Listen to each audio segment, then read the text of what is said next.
Hey guys, welcome back to the channel with more of The Expanse. This is Season 3, Episode 9, and last episode was my favorite episode of the series yet. And yeah, Holden was talking to Miller, who was the investigator, but he was repeating some of Miller's words about you can't go into a room, you gotta go into a room slow or it'll eat you, doors and corners, stuff like that. And it got through to Holden that, yeah, you have to get through the ring slowly too, or otherwise it will eat you, like it did with Mineo. Curious why it does that. Is it intelligent life? Is it just like a physics barrier? Or probably not. Like, Protomolecule has not followed physics in any way so far. But yeah, Holden was framed by Melba Ko. Curious what her story is exactly and why she's doing all of this. And apparently the camera guy seems to be the one in on it, on the Rocinante. Monica doesn't seem like she is, but who knows? She definitely seemed like she wasn't ready to die though. So, but yeah, who knows? And yeah, Anna was on board, saw Melba, and thought something was wrong. Didn't have any suspicions about her, though we'll see if that changes. And yeah, I'm excited to continue. We haven't seen Avasarala since, well, 2 episodes ago, since the opening of the new book. So curious to see if she has any say about this whole incident. Naomi was held back on Drummer's orders. Don't know if she'll be as loyal to Drummer as she was before. We'll see. But yeah, I don't even know what's going on with the ship itself. Like, they're frozen in time. Does that mean this whole episode is just going to be Holden, Amos, Alex, and the 2 documentary people, Monica and camera guy? Will it just be them, like, trying to figure out what the heck is going on? Because if time has slowed down or stopped within the ship, that means unless the ship and the missile stopped, but they didn't, and everybody else outside didn't stop. That would be really weird, though, right? I don't know. I've been assuming that it's just everything stopped except for everybody inside. But who knows? Anyway, guys, I'm excited to continue. If you want to watch the full reaction, you can do that in the link in the description below on Patreon. And yeah, leave a like. It really helps out the channel, and let's get started. You know we had to do it. If we hadn't, the Innes would have... If you've killed them... Trade me later. Work now. Even if she didn't kill them, she tried to. I'm sorry. If I killed them, I'm sorry. Holy crap! You're saying that if things go too fast around here, something gets nervous and grabs them? That's natural. I don't see any stars. This reminds me of Eros. That's a comforting thought. It's not even heading towards us anymore. What?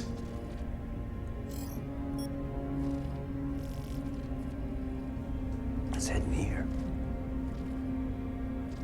Message came from here. Okay, do we have any thoughts on how that happened? Other than something compromised our ship, no, I got nothing. That is our first priority. Throw them in the airlock. Make sure that... What did you do? I'm sorry, I didn't know. It was just supposed to be a back door so we could get nav and comm logs back information, stuff you might not tell us. Shit, you could have gone off killed! Something else is coming through. Looks like the Shusen. Who has the balls? Matched our course. Talk to me. Is he not gonna come now? What do you want me to find?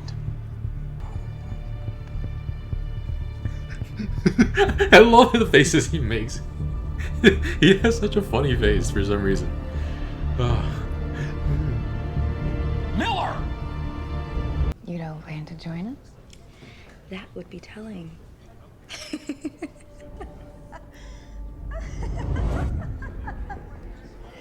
Shh. Some rich Speak for themselves. Jewel Pierre Ma. You are Jewel- not going to humiliate Julie. this family. Is not my problem. You both do this later, please. I'm not going to allow any daughter of mine to go whoring around the belt.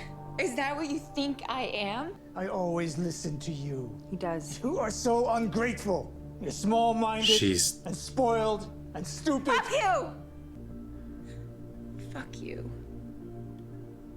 Everything you do is corrupt, and I can't stand to be part of it. Will this help you fix the comms? Damned if I know. That's a Naomi thing. I'll take it from here.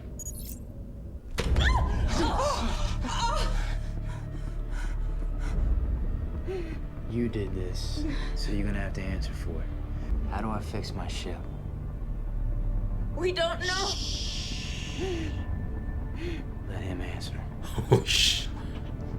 Answer me! They fired another one.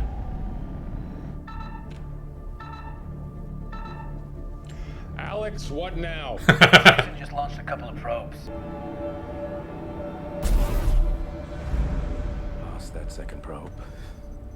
It's gone. Blinked out of existence. Well, we should probably keep away from the edges then. Yeah, that's a good safety tip. So, Your friends survived. What? Yeah, well, it seems they did anyway. The MCRM poked their head back out to tell us all that they get to arrest Holden and we should just sit on our hands while they do it. We're going through. We didn't come all the way out here to be told to stay in our place. They're going through too. Holden didn't do any of that. He's being framed. I believe you. So you're okay with killing innocent people? That just makes it worse. Not if they protect mine. I left the OPA long before I left the Rosie. And now you're back here with us, and we need you here. He's here to convince her to stay? I'll fix the ship. Fair enough. Wouldn't he want her to leave so that he can take over the ship? Is that not his goal? I've been assuming the worst of him. And now she's seriously considering leaving, I think. I don't think she was before. hey. I would have called down. I just didn't want to interrupt, you know, just in case you were. So, no Miller. He just he didn't say a word.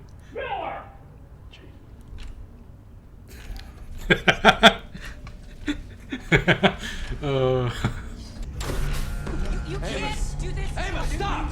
Stop! You can't space them! Yes, I can. This ain't gonna help anything. He's crazy. You better button up. It's time to go. Hey, wait! Make sure you tell them we didn't blow up the Sangyun. Tell them what really happened, please. She might want to tell a different story after you kick them off your ship. When are you shipping out? Really, Pastor? Aren't you married? Yes, I'm married. The executive officer is about to retire. And, well, he's applied for a job at one of my mother's companies. Oh. It's the way of the world. Do you think you can pull strings for me, too? It's the first miracle that's happened in my lifetime. It's the only miracle that's happened in my lifetime. I got chills when she started saying it was a miracle. If I said I felt called, that would be pushing it. It would. You want to indulge in a selfish desire to be a part of something amazing. Yeah.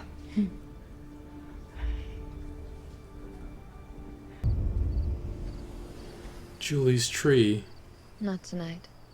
You treat him like less than shit. I'm tired of it. You're tired of what? Tired of you and your holier than thou crap. She is better than you and Where your are father. you going? Our father is a damaged man. You're never gonna be good enough for him.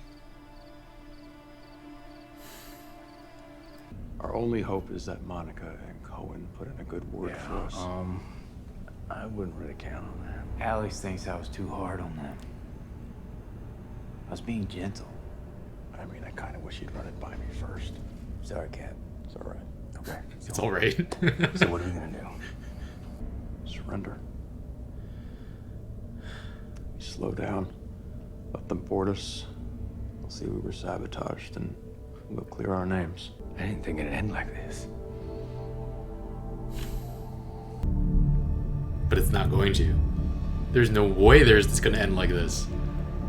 You may think that you're scared, but you're not. That's your sharpness. That's your power. We are belters. Nothing in the void is foreign to us. The place we go is the place we belong. This is no different, and we don't feel fear. This moment belongs to us. For Barcelona! Barcelona! Barcelona!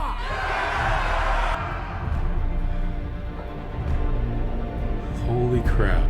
That was a speech.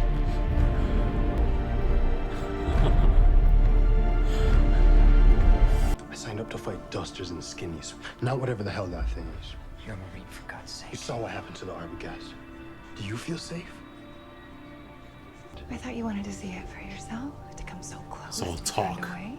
I can't. I have a family. My son is 11. I can't risk him growing up without a father. It is a little selfish to go into this when you have a wife and kid at home. But I can understand wanting to so much. Hello, my love. I don't know how to say this, but I'm going through the ring. I'm kind of feeling overwhelmed. I know what that's like. What made you decide to stay? She has passion. She spat in your face. You admire her for it? She has the will to take our name into the future. She refuses to be stopped, even by me. What do? You plan parties. Dude. The hazard pay. I stayed for the hazard pay. Even if you're not holding Jules's family, you have to keep track of them. She just got on and you guys had no idea. She might have paid to get off grid. I don't know. But I can destroy the man who brought you low. Not something Julie never could and never would do for you. This is all for him? Thought Ashford was being paranoid. Lock down the skip, he said. The belt is in your blood. We are your people. And I love you. I was being nostalgic. Oh, his speech turned without even a word to me. I was afraid you wouldn't let me go.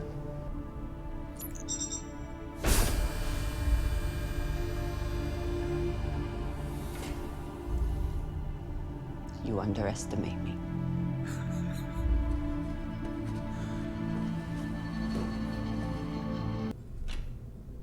What are you slowing down for? You were doing fine. Where the hell have you been? Come on, gotta get to the crime scene. Gotta check out the clues. No more crime stories. So you want to talk about the non-local quantum hologram?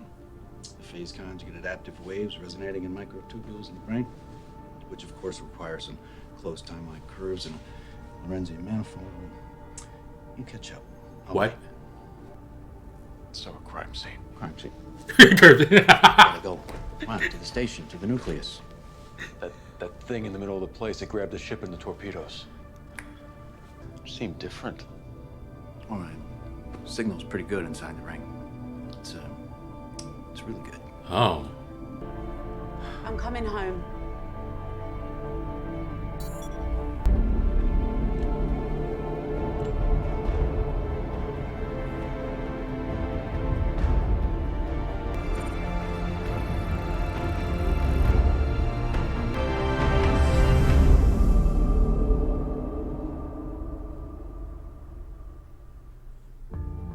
You...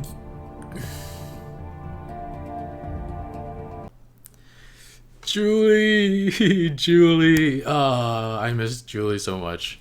But yeah, to see her final moments with her family, with Jewel Pierre Mao, with Clarissa, and yikes, Jewel Pierre Mao, what a bad father. Like, did we ever hear what happened to Julie's mother? I feel like we might have. But he's just so controlling over Julie. I mean, like, he's a bad person to start off with, so to expect him to be a good father is already a little too much to ask. And then he's like so condescending to his other daughter, Clarissa. Like, man. But yeah, the strength it took Julie to walk away from all his money for her ideals. Like, the show is great at making even all the good characters morally gray, but the exception is her. Like, she's this shining ball of light, and we've never really see her do anything wrong or morally gray. So I need like a WWJMD sticker or something. Like, what would Julie Mao do? But yeah, Clarissa is Melba frickin' Ko, and she's done everything she can to like fulfill her father's expectations, gain his love and admiration and respect that she feels Julie has gotten, and that's a difficult road to walk. And Julie is definitely right. He's a damaged man. Melba will never earn his respect or love, and yeah, because a man like Jewel Pierre Mao, it's not gonna come. Like, I gave up looking for my own parents' approval like very early on in my life. Just like some parents, some people honestly are just more interested in molding you into the person they want you to be than actually helping you become who you want to be. And like, the love and support of your parents shouldn't be like predicated on what you're able to achieve. So I understand Clarissa. I understand what she's going through. And I feel for her, but at the same time, she isn't really a very good person either. She's a pretty bad person, honestly. But like, a very strong argument can be made that her faults are a result of her striving to win her father's approval. But like, at the same time, Julie had the same father, and she's a completely different person. So it can explain why Clarissa is the way she is, but it doesn't excuse it. And then like, Julie's having this huge crisis where she wants to walk away from the family, and Clarissa's like, you ruined this party, you humph. And like, I guess she like sides with Jewel Pierre, and so she also blames Julie and sees her as a spoiled brat, which Julie literally like wants to give up everything she has to fight for the belt. And knowing, for us, the audience, knowing all the sacrifices she made, she's not the person that Jewel Pierre Mao says she is. So yeah, Clarissa's just speaking from a place of tremendous privilege, like telling her that she's spoiled when she just gave up everything so she could fight against her father's corruption. And then yeah, she just doesn't understand. I don't think she understands how bad the belt has it either. Of course, I don't know. I feel like Julie possibly didn't know either until she started racing and started getting more in contact with the belt, started seeing their plight. But yeah, I mean, they grew up in a rich family, so I kind of want to have higher expectations of people in power, but like, the truth is they're underexposed to the realities of everyday people. And then like, she reaches out to her father now as Melba Ko on the Thomas Prince, and talking about how she's going to take down the man who brought Jewel Pierre low. Like, she never understood that her sister was right, that their father is a damaged man. The only person who brought Jewel Pierre Mao low was Jewel Pierre Mao. Not to mention, I'm pretty sure he doesn't hold it against Holden for arresting him. At the very least, he wouldn't want violence carried out to drag Holden's name through the mud. Like, he was willing to give up, and he doesn't seem, for all of Jewel Pierre Mao's like flaws, I don't think we haven't seen him be vindictive. So yeah, but and okay, apparently, so actually now onto the part of the episode with the ring.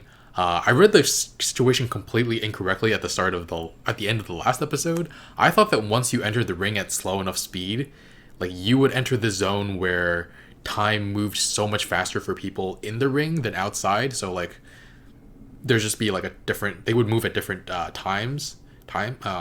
speeds of time. So like while people outside the ring were moving like super slowly, like the crew was still, the Rocinante would be still experiencing time normally. So my mind is a little less blown since that's not the case. But what actually happened is still really, really cool. It's like it stops anything from going over 18,000 kilometers per hour, which is actually pretty slow. I was very curious. But anyway, Holden had trouble reaching Miller at first, and have I mentioned? I've definitely mentioned just how much I enjoyed the faces Holden makes. I've said it like a whole bunch of times. Hashtag Holden face. And then after realizing there's like no way to escape, like he decides to surrender, and Miller shows up again. It's just really, really funny. The things Holden has to go through. I especially loved when Alex like went to check up on him and was like, "Did you like hear from no Miller?" He's just like standing there and closes the door without saying a word. But yeah, apparently Cohen wasn't in on what Melba was saying. He just was planning rather. He wasn't in on it. He just wanted to find out more about the crew. And I mean, that's what he says, and I guess I'm inclined to believe him since it doesn't seem like he has a death wish. So yeah, apparently Melba, Clarissa, like tricked him into doing this. I don't know. Amos, though, goes pretty far to try to get the truth out of him, threatening Monica's life. I get that he never actually would have hurt her and he needed an answer, but this is kind of the switch he has inside him, like going from kind, understanding like teddy bear in some scenes to completely ruthless in the next. And I agree that maybe they won't have the best things to say about the crew of the Rocinante after they're cast off like that, after the way Amos treated them, but hopefully it'll be fine. Monica gave them a look when Alex was like, please tell them it wasn't us. So many storylines. Anna's storyline is actually kind of fascinating to watch. She was convinced to go on this trip by Christian in return for their charity being well taken care of. But when she and other civilians get the order to turn around, she feels too close to what could genuinely be a turning point in human civilization. And I'm glad Tilly got more scenes, because it definitely seemed last time that there was like a little bit of a flirty vibe between them, and it just turned it up a little bit more this time. Tilly kind of makes fun of her for asking when she's like shipping out, which is like a military thing. It's like, when are you shipping out? Like, oh, when are you shipping out? And that was really cute. But yeah, then Anna convinces her to help her stay on the ship. I don't think she even considers her wife and child until like the friend she also got a seat for refused to go with them. Because yeah, there's no guarantees they'll get back in one piece. And it feels like there isn't even an inner conflict inside her. I mean, like the desire to want to go through the ring is so much higher than wanting to go home and be with her family. So I don't know, you can't even call it inner conflict or inner turmoil. She just wants this too much. And it's really good storytelling though, because you understand so well how much she wants to go and like what a selfish thing it is to do at the same time. And it's the first time we've seen her become a morally gray character, which, as much as I loved her, I mean, it makes her character all the more interesting. As a reverend, as a wife, as a mother, is what she's doing that much different than what Alex did by not contacting her? I mean, at least she tried to contact her family, but it doesn't seem like she got through. She was just like, oh, this is like the worst. She can't even excuse her actions. So I'm hoping she sends a message at some point. Otherwise, yeah, just going through the ring, and her wife is going to have to hear about it secondhand, that people are coming back, but she didn't come back. Yeah, it's a rough situation. But then, yeah, everybody's going through the ring. The Martians already went through. At first, I actually laughed a lot at my own reaction while I was editing. I was like, who has the balls to come in? But yeah, the Martians come in because they want to arrest Holden. But then the belt goes through. Kamina Drummer's speech. Just, Whew.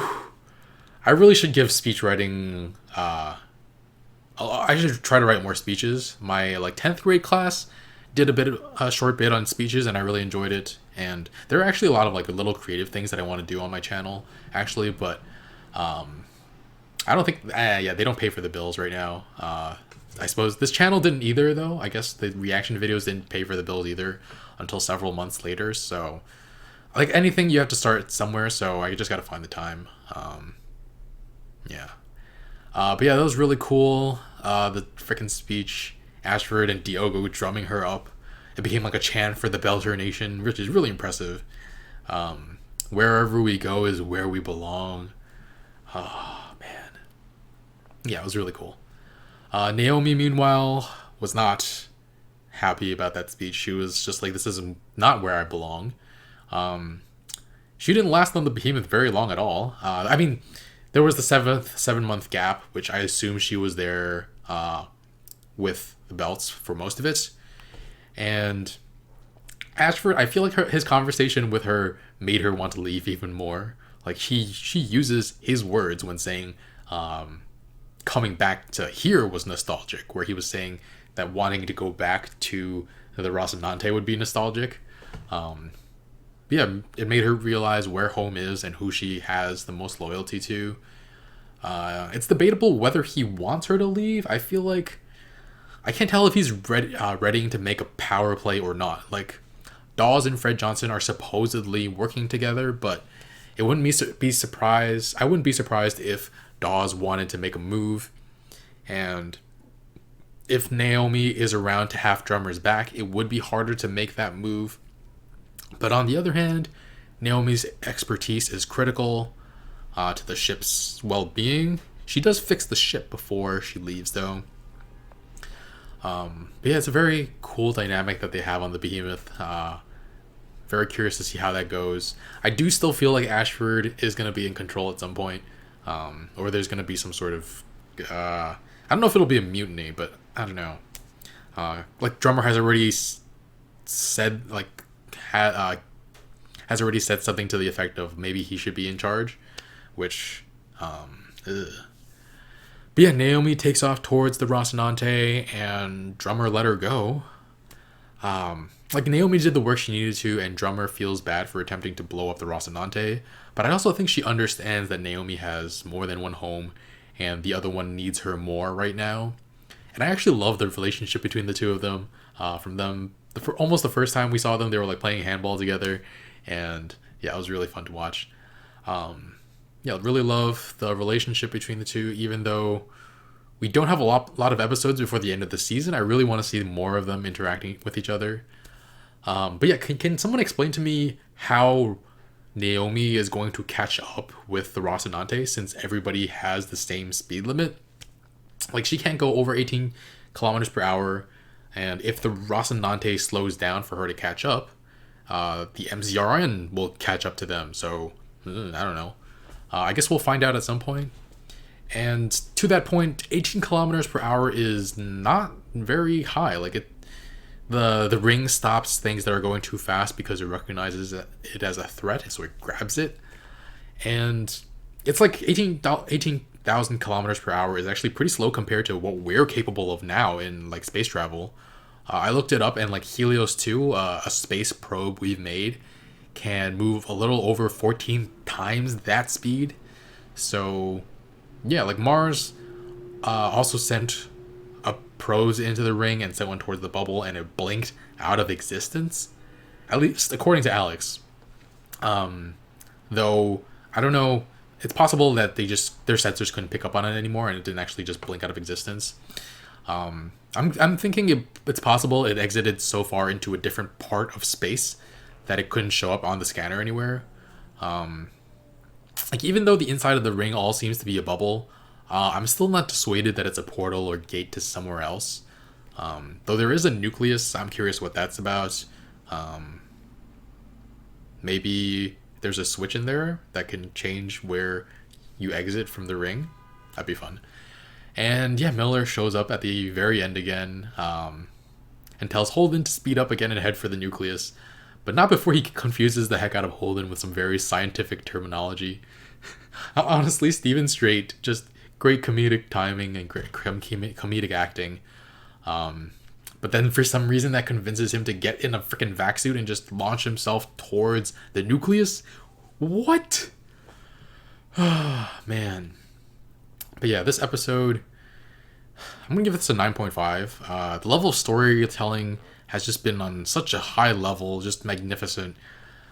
I'm so curious about what's happening next, and we've got 4 episodes left in the season. Don't know how, don't know where we're going with this. Don't know how the Ring is gonna react to all of this. But yeah, Miller having like a better connection in the Ring, that's really a really interesting detail. Want to learn more.